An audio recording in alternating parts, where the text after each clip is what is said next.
Oke, selamat siang ya teman-teman. Selamat di sana, selamat sore ya, Kak Kiki Ya, dari Sydney. selamat siang, selamat Ya, sore.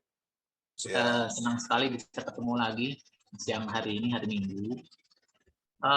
Memang menyambung episode yang lalu ya tentang suplemen. Mungkin hari ini kita lebih jauh lagi membahas tentang apa sih apa namanya kemiripan antara bahan serep dengan suplemen dengan asuransi ya, kemiripannya apa, kemudian fungsinya juga apa, nah bedanya apa juga, di situ kita akan lebih jauh melihat sehingga kita bisa menetapkan eh, apa namanya fungsi daripada suplemen itu menjadi jauh lebih berarti ya. Mungkin kita tahu lah kalau bahan serep biasanya kalau pakai mobil itu bahan serepnya entah taruh di depan atau di belakang, yang jelas setiap mobil itu harus punya ya, harus punya itu meskipun jarang-jarang dipakai. Jadi ban serep itu vital ternyata, dan setiap mobil tuh harus punya, wajib setiap mobil itu punya, dan dianggapnya penting juga, dianggap penting ya. Untuk apa? Karena untuk menggantikan sewaktu-waktu kalau bannya pecah atau bannya kempes, bocor di tengah jalan begitu. Maka ban serep itu dianggap penting, vital. Nah itu kita sama-sama kita anggap ini dulu. Yang kemudian yang kedua tuh tadi saya mulai dari yang belakang sekali itu apa itu fungsinya asuransi gitu ya. Fungsinya asuransi tadi ban serep kan kita udah tahu fungsinya. Kalau asuransi itu fungsinya apa gitu? Sebetulnya itu fungsinya untuk meminimalis yang meminimalkan kerugian daripada si pemegang polis ya, untuk kejadian-kejadian yang tidak terduga. Ya tergantung nih asuransinya apa. Kalau asuransi kesehatan, ya itu artinya untuk mengurangi, meminimalkan kerugian kalau misalnya terjadi suatu apa namanya sakit atau kecelakaan begitu ya, sehingga harus dirawat di rumah sakit, dan biaya itu mungkin kadang-kadang tidak terduga dan kadang-kadang juga nggak siap gitu ya kalau kita nggak mempunyai polis asuransi begitu. Nah, itu masing-masing fungsi dari dua macam itu tadi, ban serep dengan asuransi. Kemudian fungsinya suplemen. Nah, ini yang kita akan mendalami tentang suplemen itu. Suplemen itu meskipun fungsinya tadi nanti akan kita lebih gali lebih dalam, tapi suplemen itu memang bukan ban serep dan bukan asuransi. Maksud sini artinya tuh bentuknya udah pasti bukan gitu ya. Ini bukan berarti arti harafiah ya pasti beda lah bentuknya, ban aja beda sama asuransi dengan suplemen. Bukan itu maksud saya. Jadi di sini ini kata bukan itu uh, terutama menyangkut soal fungsinya itu yang termasuk juga pentingnya ya kan. Tadi kalau kita singgung kembali ke tentang mobil aja ya, itu kalau misalnya kita bilang mobil yang segitu mahal ya, itu kan juga harus dirawat ya. Kalau kita bilang ini menyangkut soal perawatan. Ban serep juga sama, harus sering diperiksa. Jangan sampai ban serep yang dibawa itu bocor atau anginnya udah nggak ada, tapi tetap aja jarang dilihat gitu, taruh karena digantung di kolong mobil gitu ya. Suatu hari begitu pecah bannya atau kempes di tengah jalan gitu, begitu turunin ban serepnya, ya ban serepnya juga kempes ternyata. Karena jarang diperiksa ya, jarang dikontrol. Ya dianggap penting nggak penting kayaknya si ban serep gitu ya. Tapi kalau betul-betul pada saat mendesak itu sangat diperlukan gitu loh. Betul. Tapi sehari-hari hampir jarang orang periksa ban serep. Apakah masih anginnya cukup atau udah setengah? Kadang-kadang nggak ketahuan. Justru ban yang jarang dipakai itu kadang-kadang kurang anginnya nggak ketahuan. Bukan karena kena kaku, enggak. Ban baru pun kalau taruh terlalu lama di bagasi mobil atau di kolong mobil itu bisa kurang sendiri anginnya. Nah, yang lebih bahaya lagi kalau ban serep itu digantung di kolong mobil, ya biasanya tuh nggak ada pengaman. Banyak orang nyolong ban serep, ya nggak ketahuan, bannya hilang. Nah, kemudian kita lihat lagi nih tentang kondisi ya. Kita lihat sekarang Kalau mobil itu boleh bilang harganya mahal ya. Kita lihat mobil mahal, itu aja perlu dirawat kan begitu kan. Nah, kalau suplemen itu fungsinya apa sih sebenarnya? Nah, fungsinya suplemen itu sebetulnya itu membantu juga kita, bukan sekedar membantu. Ternyata suplemen itu juga memastikan, ya dapat memastikan apakah telah terpenuhi nggak kebutuhan dalam tubuh kita, ya akan nutrisi-nutrisi penting yang diperlukan agar apa itu tubuh kita ini berfungsi dengan baik. Jadi supaya berfungsi dengan baik, maka nutrisi-nutrisi itu cukup apa enggaknya itu kita kadang-kadang nggak bisa ukur kan ya. Nah ini yang kebanyakan banyak orang nggak nyadari. Ya. Suplemen sekedar ya kalau minggu lalu kita bicara dulu dianggap sekedar makanan tambahan gitu ya. Jadi tambahan aja. Seakan-akan ada nggak ada ya namanya juga tambahan gitu. Jadi bukan utama, ya kan? Nah, padahal kita lihat kembali nih sekarang nih fungsinya tadi itu bisa membantu kita memastikan terpenuhi atau enggak ya kebutuhan nutrisi yang ada dalam badan kita ya. Nah, berfungsi dengan baik enggak, memastikan berfungsi dengan baik enggak. Kemudian suplemen juga itu bukan tujuannya itu untuk menggantikan obat-obatan karena memang suplemen sama obat itu memang beda ya. Obat tuh berfungsinya instan kelihatannya ya, langsung sembuh begitu. Kalau suplemen itu memerlukan waktu. Juga dia juga bukan menggantikan prosedur medis ya. Jadi kalau medis itu ada prosedurnya, dia bukan menggantikan prosedur medis atau menggantikan obat ya yang dalam arti itu. Juga dia itu tujuannya apa sebetulnya itu bukan mencegah suatu penyakit, tetapi dia itu lebih banyak ke memperbaiki, lebih banyak memperbaiki organ-organ ya, sel-sel yang ada dalam tubuh begitu. Nah, suplemen itu untuk menunjang kesehatan ya. Nah, fungsinya nih kita lebih dalam lagi menggali. Suplemen itu tampilnya apa? Untuk melengkapi ya menambah asupan makanan Anda. Jadi kita kan tiap hari kayaknya makan cukup banyak ya. Tapi kan kita bukan ahli gizi, kadang-kadang kan nggak tahu ya makanan-makanan junk food segala macam itu yang diolah, yang kita nggak tahu cara ngolahnya secara industri kan kadang-kadang ya namanya industri ya. Ada bahan-bahan yang mungkin sulit dicerna oleh badan kita ya masuk aja gitu. Nah itu fungsinya suplemen itu bisa mengendalikan itu. Gimana caranya? Ngimbangi itu. Kita memang tetap perlu gitu mengkonsumsi berbagai macam makanan ya, makanan sehat terutama ya, untuk memenuhi kebutuhan sehari-hari. Tetapi suplemen itu adalah yang bisa tadi disebutkan di sini untuk bisa mengendalikan ya, memastikan asupannya itu cukup atau enggak berfungsi dalam badan kita nanti. Saat ini memang banyak sekali sih beredar suplemen-suplemen. Mungkin kita juga perlu tahu nih suplemen itu terbagi, ternyata suplemen itu terbagi ada dua kelompok besar yang beredar di pasaran. Kelompok yang pertama adalah suplemen yang multivitamin. Ya, jadi kelompok pertama itu multivitamin.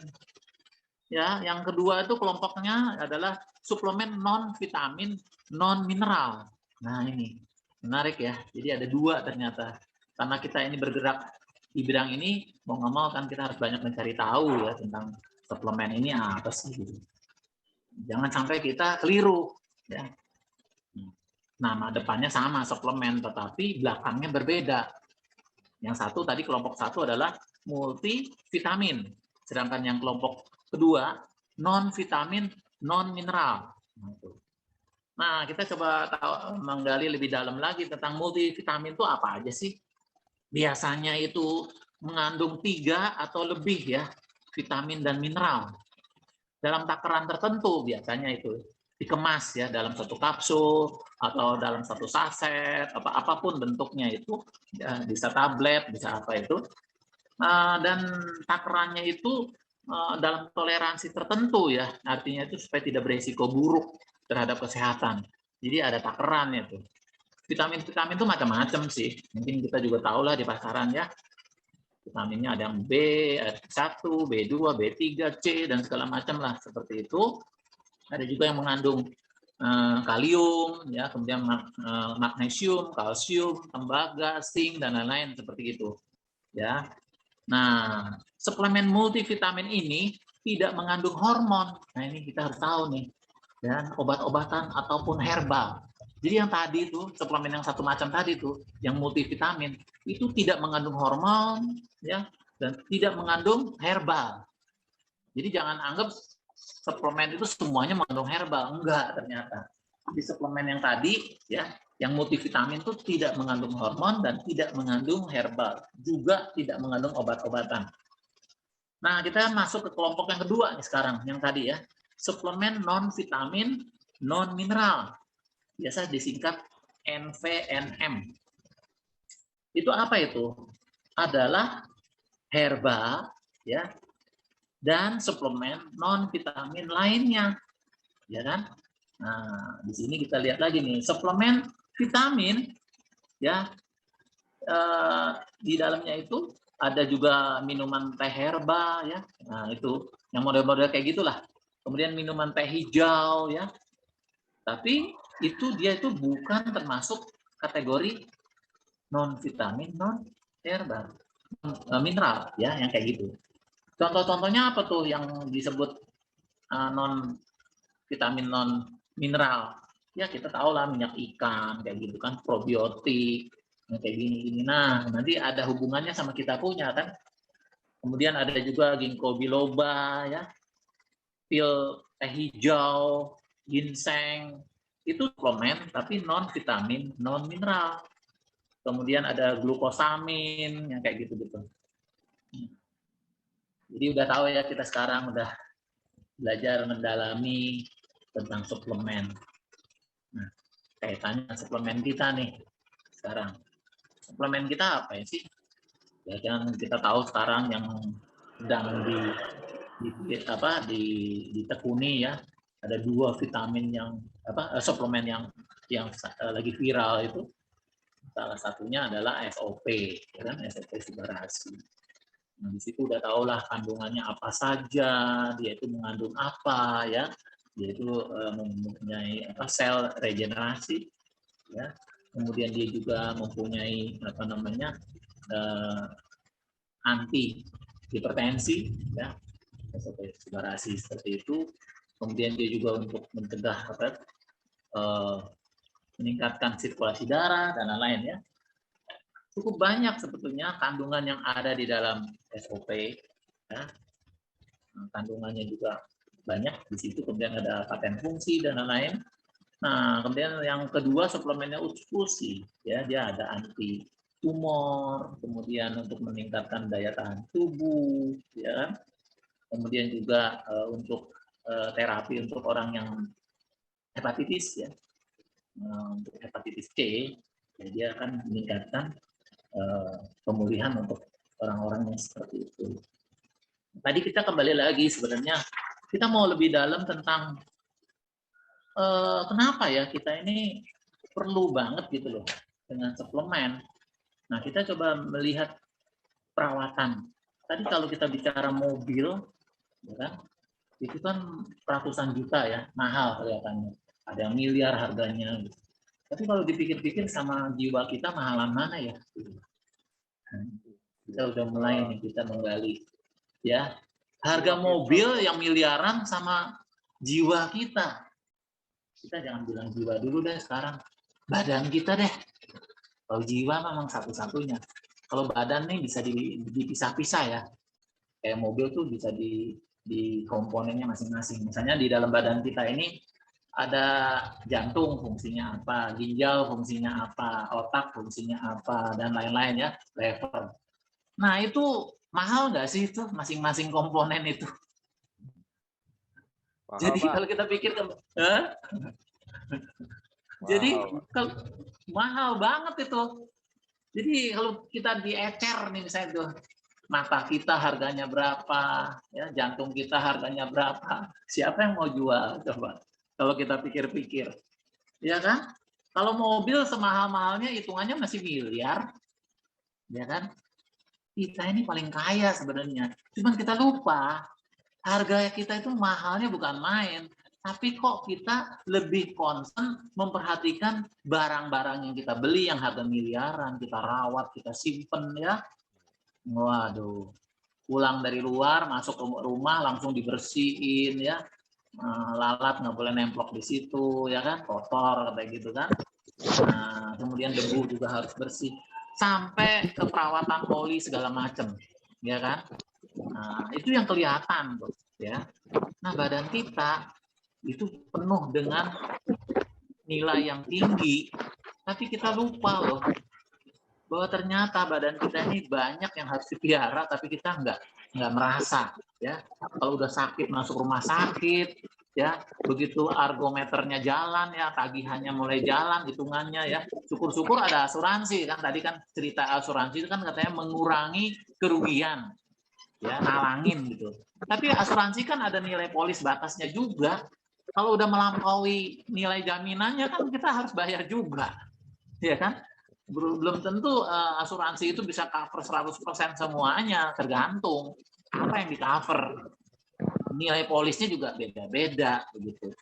Nah, kalau kita udah hitung-hitungan seperti itu, baru deh kepala kita rasanya kepikir ya. Kenapa saya mau cerita gitu? Karena saya merasakan betul 2 kali saya masuk rumah sakit nih. Dalam kurun waktu setengah tahun nih, ya dalam 1 tahun 2 kali, berarti bedanya cuma setengah tahun. Saya tuh benar-benar dapat pencerahan yang luar biasa selama dirawat di rumah sakit. Itu mulai kita ngebayangin di rumah sakit itu bermacam penyakit ternyata. Ya, berapa banyak ya orang yang sakit. Dan masing-masing pasti beda-beda tuh biayanya. Ya kan? Nggak kebayang kan yang lain-lain tuh berapa. Ya saya tuh berapa. Sebelum keluar rumah sakit kan saya belum dihitung. Waduh, ini berapa nih?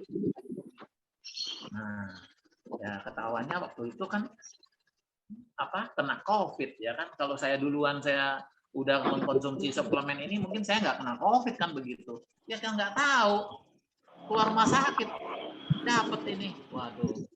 Kemudian yang kedua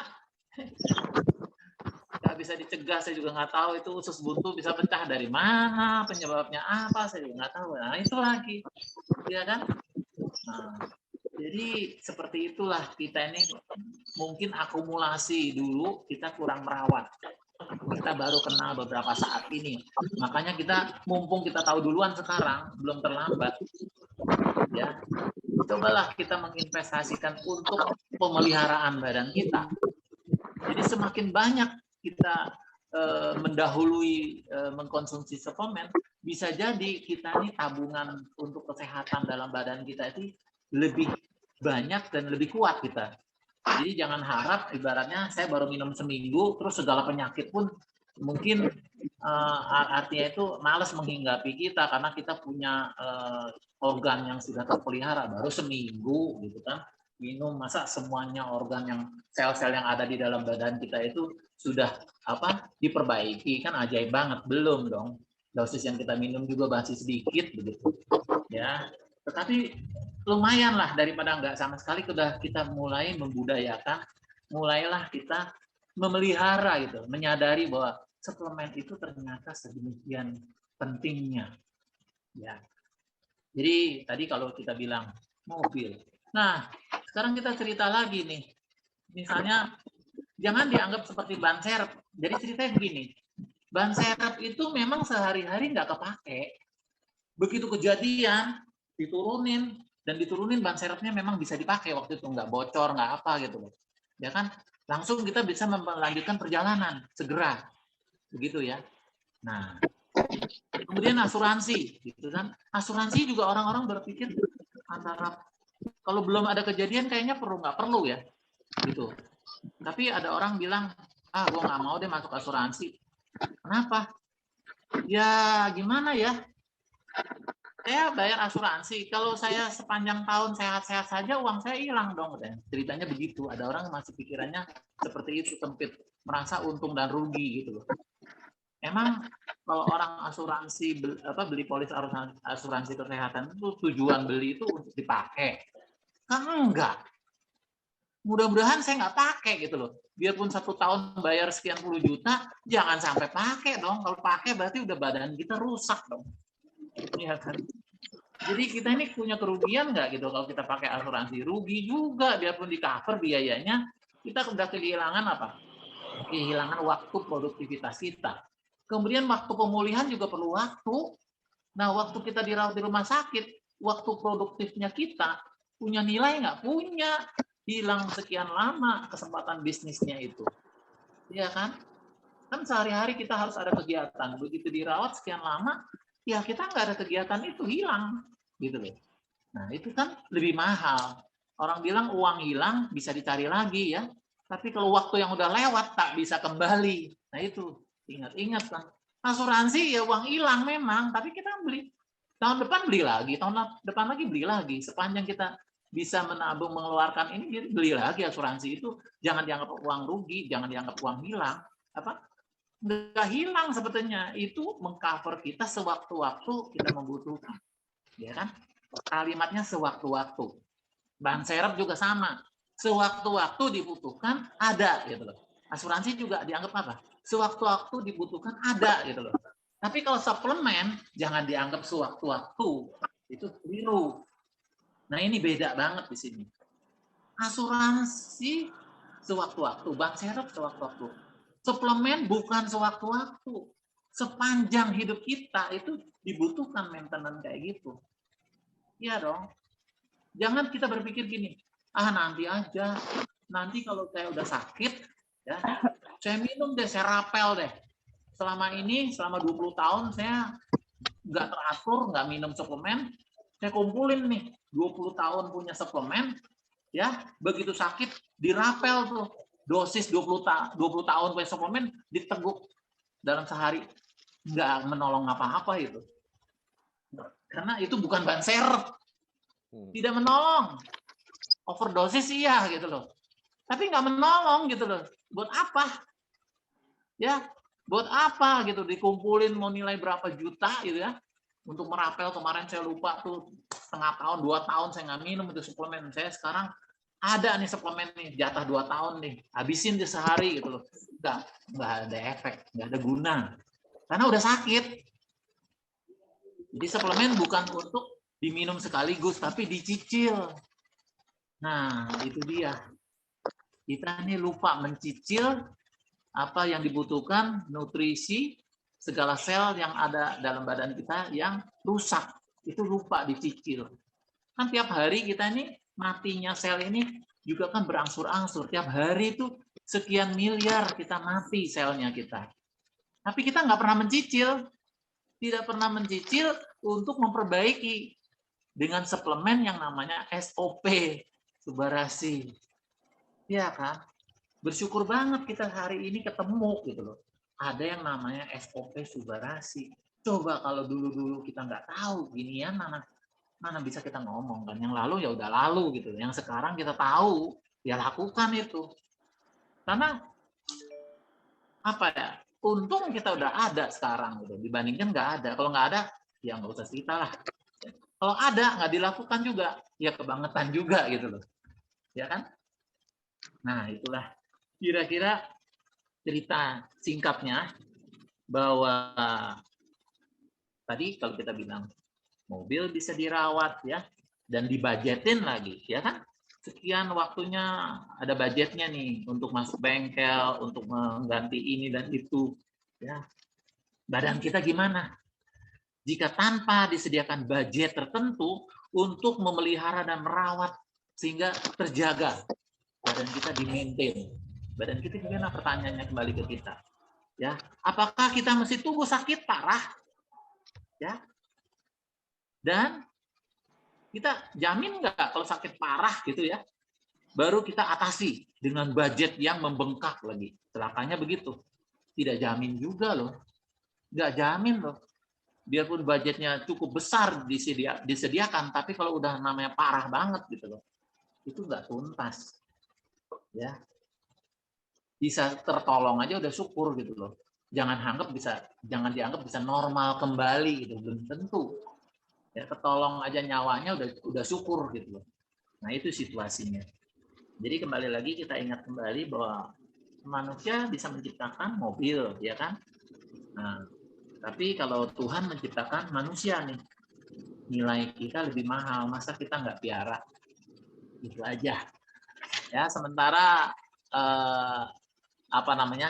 insight yang hari ini sebetulnya, nah supaya nggak penasaran tadi, sekarang udah mulai terjawab ya. Apa sih kemiripan antara suplemen, ban serep, dan asuransi? Kemiripannya mungkin nggak bilang sama, saya bilang miripnya apa. Kemudian bedanya apa? Beda banget. Bukan secara visual kita lihat, tetapi benar-benar fungsinya itu jauh lebih bernilai suplemen, karena dia menopang jiwa dan badan kita.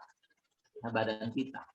Udah grogotin badan kita aja, itu udah namanya beruntung kita, karena kita bisa rawat dengan melalui suplemen. Ya.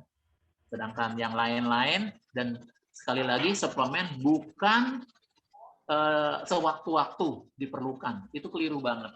Suplemen dibutuhkan selama kita tahu kita lakukan sampai nanti dipanggil Tuhan. Tapi kalau ban serep sewaktu-waktu dibutuhkan harus ada, atau asuransi sewaktu-waktu dibutuhkan harus ada.